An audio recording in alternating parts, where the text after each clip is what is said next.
గణాధిపతయే నమః. ఓం గురుభ్యో నమః. ఓం శ్రీమాత్రే నమః. పరమేశ్వర స్వరూపమైనటువంటి జ్యోతిష, వాస్తు మరియు ఇతర అనేకమైనటువంటి శాస్త్రములను మనకు అందించినటువంటి మహర్షులకి నమస్కారం. హయగ్రీవ హయగ్రీవ హయగ్రీవేతి యోపదేత్ తస్య నిస్సరతే వాణి జనుకన్యా ప్రవాహవత్. అరుణాం కరుణాతరంగితాక్షీం ధృతపాశాంకుశపుష్పబాణచాపాం అనిమాదిభిరావృతాం మయూకైః అహమిత్యేవ విభావయే భవానీం. శ్రీమాత్రే నమః.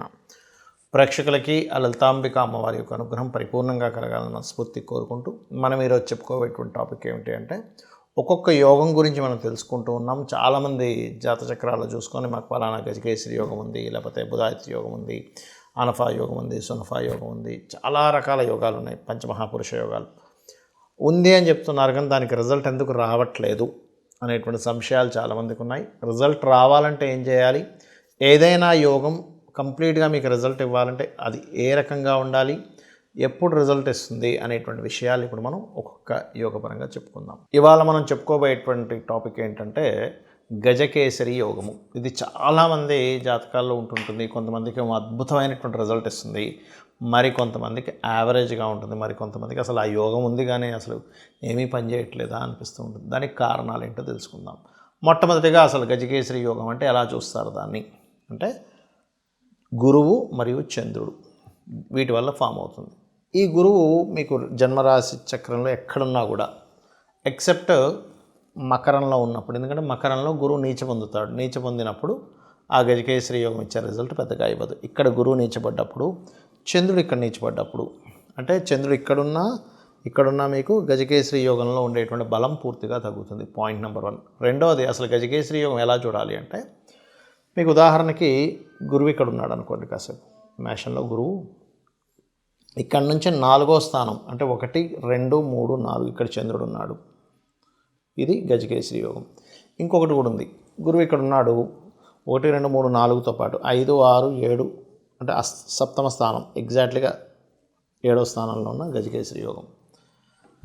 ఇక్కడ నుంచి దశమ స్థానం అంటే ఇది గురువు నుంచి 10th హౌస్ చూడండి, 1, 2, 3, 4, 5, 6, 7, 8, 9, 10 గజకేసరి యోగం. అలా అని గురువు ఇక్కడే ఉండాలని రూల్ ఏం లేదు. ఇక్కడ ఉండొచ్చు, ఇక్కడ ఉన్నప్పుడు చంద్రుడు ఇక్కడ ఉంటాడు, ఇక్కడ ఉన్నప్పుడు చంద్రుడు ఇక్కడ ఉంటాడు, ఇక్కడ ఉన్నప్పుడు చంద్రుడు ఇక్కడ ఉంటాడు, లేదా కలిసి ఉన్నా కూడా ఈ రెండు కలిసి ఉన్నా. దీన్ని గురువు నుంచి కేంద్రంలో చంద్రుడు ఉంటే గజకేసరి యోగం అంటారు. రైట్. దీనివల్ల కలిగే రిజల్ట్ ఏమిటి, మెయిన్గా కలిగే రిజల్ట్ వీళ్ళకి మానసికంగా బలం ఎక్కువగా ఉంటుంది. ఎందుకు అంటే, చంద్రుడు మనసుకు కారకుడు, చంద్రమా మనసో జాతః.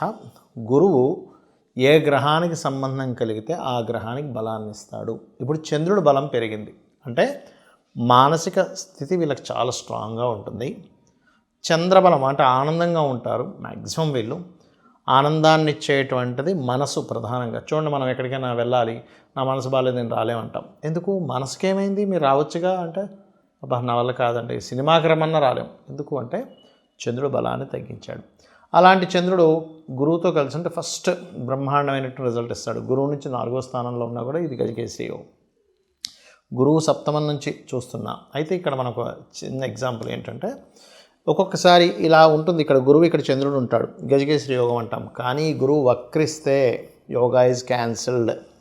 ఇది మనం తెలుసుకోవాలి. గురువు వక్రగతిలోకి వెళ్ళినప్పుడు ఏమవుతుంది, ఇక్కడ ఉండే గురువు యొక్క బలం తగ్గింది, వెనక్కి వెళ్ళింది, వెనక పడుతుంది దృష్టి, షష్టాష్టకాల్లో పడతారు. అంటే మీరు ఆ గురువు ఎలా ఉన్నాడో తెలుసుకోవాలి. అది ఇక్కడ చంద్రుడితో కలిసి ఉన్నా, 4లో చంద్రుడు ఉన్నా, 7లో చంద్రుడు ఉన్నా, ఇక్కడ చంద్రుడు ఉన్నా కూడా వక్రిస్తే మాత్రం ఆ గజకేసరి యోగం క్యాన్సిల్ అయినట్టే గుర్తుపెట్టుకోండి. రెండవ పాయింట్, ఎందుకంటే గజకేసరి యోగం ఉందని ఎలా తెలుసుకుంటామో, గజకేసరి యోగం ఉంది కానీ అది క్యాన్సిల్ అయిందో కూడా తెలుసుకోవాలి. క్యాన్సిల్ అయిందా, పనిచేస్తుందా లేదా అని. ఉదాహరణకి ఈ గురువు చంద్రుడు ఇలా కలిసి ఉన్నారు, కానీ ఈ రెండింటికి మధ్యన పాపకర్తరి పడింది. అంటే ఇక్కడ ఒక శని, ఇక్కడ ఒక రాహువు ఉన్నారనుకోండి. కాసేపు పాపకర్తరి అంటే ఏ గ్రహాలు, గురువు, రాహువు, శని, లేకపోతే రాహువు రవి, కుజుడు శని, కుజుడు రాహువు అండ్ కేతువు శని, ఇట్లా కొన్ని కాంబినేషన్స్ ఉంటాయి. పాపగ్రహాల మధ్యన పడితే దాన్ని పాపకర్తరి అంటారు. అప్పుడు కూడా మీకు గజకేసరి యోగం చూడడానికి ఉంటుంది కానీ పెద్దగా యోగాన్ని ఇవ్వదు. అక్కడ ఒక మంచి పొజిషన్లోకి వెళ్ళడానికి, అందరిలో ఒక ఆకర్షణగా నిలబడడానికి వీటన్నిటికీ పనికొస్తుంది గజకేసరి యోగం. కానీ ఇలా ఎప్పుడైతే గజకేసరి యోగం ఇవ్వాల్సినటువంటిది స్ట్రక్ అయిపోయిందో అది ముందుకు వెళ్ళదు. అంటే ఎలా అంటే చిన్న ఎగ్జాంపుల్ చెప్తా చూడండి. కాసేపు ఇది స్టూడెంట్ అనుకుందాం, ఇది మాస్టర్ అనుకుందాం. ఈ మాస్టర్ స్టూడెంట్కి చెప్పాలి, చెప్తుంటే చక్కగా రిసీవ్ చేసుకుంటాడు, మెరిట్ స్టూడెంట్ అవుతాడు. కానీ ఈ మాస్టర్ ఇంటి నుంచి బయలుదేరినప్పుడు ట్రాఫిక్లో ఇరుక్కుపోయాడు అనుకుందాం, కాసేపు స్కూల్కే రాలేదు, ఎలా రిసీవ్ చేసుకుంటాడు? అంటే ఇక్కడ గురువు మనకి పాపకత్తిరిలో ఉన్న చంద్రుడు పాపకత్తిరిలో ఉన్న అది ఎక్కడున్నా, ఇది కలిసి ఉన్నా ఇక్కడున్నా లేకపోతే ఇక్కడున్నా కూడా గురువు నుంచి కేంద్రాల్లో ఉన్నప్పుడు పాపకర్తరిలో గురుచంద్రుల్లో ఎవరైనా ఒక్కరు ఉన్నా, ఇద్దరు పాపకత్తిరిలో ఉన్న ఆ గజకేసరి యోగం క్యాన్సిల్, వక్రించున్నా క్యాన్సిల్ అయిపోతుంది, పనికిరాదు. అలాగే కొన్ని ఇబ్బంది పెట్టేటువంటి కాంబినేషన్స్ ఉన్నా కూడా శుభగ్రహాల మధ్యన ఉంటే అది కూడా క్యాన్సిల్ అవుతుందండి, గుర్తుపెట్టుకోండి. అంటే అది ఇవ్వాల్సిన పాప ఫలితాలు కూడా తగ్గిపోతాయి. ఇక్కడ ఎలా అయితే శుభ ఫలితాలు తగ్గుతున్నాయి, పాప ఫలితాలు కూడా తగ్గుతాయి, గుర్తుపెట్టుకోండి. ఇందులో ఈ గజకేసరి యోగం ఇంకా బాగా ఎప్పుడు యోగిస్తుంది అంటే ఇంకొంచెం శుభగ్రహాలను మధ్యన పడింది అనుకోండి, ఇటు ఇంకో 2 శుభగ్రహాలు పడ్డా ఇంకా బాగా యోగిస్తుంది.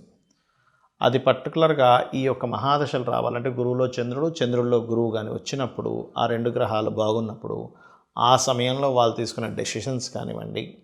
ఈ గజకేసరి యోగం వల్ల మదర్కి కూడా బాగుంటుంది. అయితే ఇక్కడ 4th లార్డ్ కూడా చూసుకోవాలి. ఎంతసేపు చంద్రుడికి గురువుకి బాగుందన్నారండి, గజకేసరి యోగం అని చెప్పారు.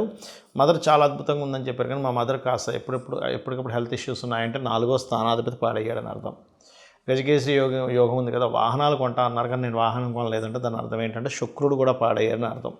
అంటే ఒక యోగం యోగించాలి అంటే ఆ యోగంతో పాటు తత్సంబంధించినటువంటి గ్రహం కూడా స్ట్రాంగ్గా ఉండాలి, అప్పుడే ఆ యోగం యోగిస్తుంది. ఇది గుర్తుపెట్టుకోండి. ఏ యోగమైనా గుర్తుపెట్టుకోండి, మీకు యోగించటం లేదు, చూసాము జన్మజాతకంలో ఉన్నాయి. ఫస్ట్ మీరు గుర్తుపెట్టుకోవాల్సింది ఏంటంటే ఆ యోగానికి పాపగ్రహ సంబంధం ఉందా, అది చూసి దాన్ని రికగ్నైజ్ చేసి ఏ పాపగ్రహాల మధ్యనైతే ఆ యోగం ఏర్పడి ఇబ్బంది పడిందో ఆ పాపగ్రహ సంబంధించినటువంటి దాన్ని మీరు ఆ గ్రహాలకు దీపారాధన చేయండి. ఖచ్చితంగా ఆ ఇరుక్కుపోయినటువంటి ఆ యోగం ఉన్నటువంటిది ఏదైతే స్ట్రక్ అయిపోయిందో దాన్ని బ్లాక్డ్ భాగ్యచక్ర అంటారు. మీకు భాగ్యం ఉంది కానీ స్ట్రక్ అయిపోయింది, ఏం లాభం? అలా అనమాట. సో ఫస్ట్ దానికి చేసుకోవాలి. రెండవది, ఎప్పుడూ కూడా యోగం ఉంటుంది కానీ ఒక్కోసారి చిన్నప్పుడు అయిపోతుంది. అంటే ఉదాహరణకి ఏ బుధాదిత్య యోగం ఉందనుకుందాం, కాసేపు ఇక్కడ రవి బుధుడు కలిసి సింహంలో ఉన్నారు, బుధుడు రవి కలిసి ఇక్కడ ఉన్నారు. చిన్నప్పుడే ఏ రవి నక్షత్రంలోనో బుధ నక్షత్రంలో పుట్టి అయిపోయింది ఆ దశ. చిన్నప్పుడు పుట్టినప్పుడే, పెద్ద అయిన తర్వాత చూపిస్తుంటారు ఆస్ట్రాలజర్స్కి, మీకు బుధాదిత్య యోగం ఉందండి అంటాం. యోగం ఉంది కానీ దాని ఫలితం ఎంత వస్తుంది? కొంతే కనిపిస్తూ ఉంది. జస్ట్ రిపిటేషన్గా ఉండడం, లైఫ్లో కొద్దిగా చదువు విషయంలో బాగుండడం, ఇట్లాంటివి. ఫాదర్ ఒక బిజినెస్ రిలేటెడ్ వాటిలోకి వెళ్ళడం, ఇవన్నీ చెప్తూ ఉంటాం. కానీ ఇక్కడ అందాల్సినంత అందట్లేదంటే దాని అర్థం ఏంటంటే చిన్నప్పుడు ఎప్పుడో అయిపోయింది, లేదా ఏ 110 సంవత్సరాలప్పుడో వస్తుంది దానికి సంబంధించిన దశ, అప్పుడు కూడా మీకు పెద్దగా కనబడదు దాని రిజల్ట్ అనేటువంటిది. ఎలా అంటే ఒక ఎమ్మెల్యేనో ఎంపీనో సీఎంఓ పిఎంఓ ఉన్నారు, వాళ్ళ హయాములో వాళ్ళకి అన్ని లాంఛనాలు ఉంటాయి కానీ వాళ్ళు సీట్లో లేనప్పుడు ఎలా ఉంటాయి చెప్పండి? ఉండవు కదా. అలాగే ఒక యోగం ఏర్పడినప్పుడు ఆ మహాదశ చిన్నప్పుడు అయిపోయినా ఎప్పుడో ముసలయ్యాక వస్తుందా, దాని ఫలితం ఉండదు. కనీసం ఆ దశ అంటే ఆ జీవుడికి కనీసం ఒక 20-30 సంవత్సరాల్లో ఆ దశ ఉండాలి. అప్పుడు దాని ఎఫెక్ట్ కనీసం 40-50 సంవత్సరాల్లో అయినా ఉన్నా కూడా ఉంటుంది దాని ఎఫెక్ట్ అనేటువంటిది. ఒక 20 ఏళ్ళ అబ్బాయికి లేదా అమ్మాయికి ఒక 50 ఏళ్ళ లోపల ఆ దశ వస్తుంది అన్నప్పటి నుంచి కూడా మంచి రిజల్ట్స్ వస్తాయండి. ఎట్ ద సేమ్ టైం పాప సంబంధించిన కూడా అంతే. ఏదైనా ఒక యాక్సిడెంట్ యోగం ఉంది జన్మజాతకంలో, చిన్నప్పుడు అయిపోయింది ఆ దశ, యాక్సిడెంట్ యోగాలు పెద్దగా జరగవు.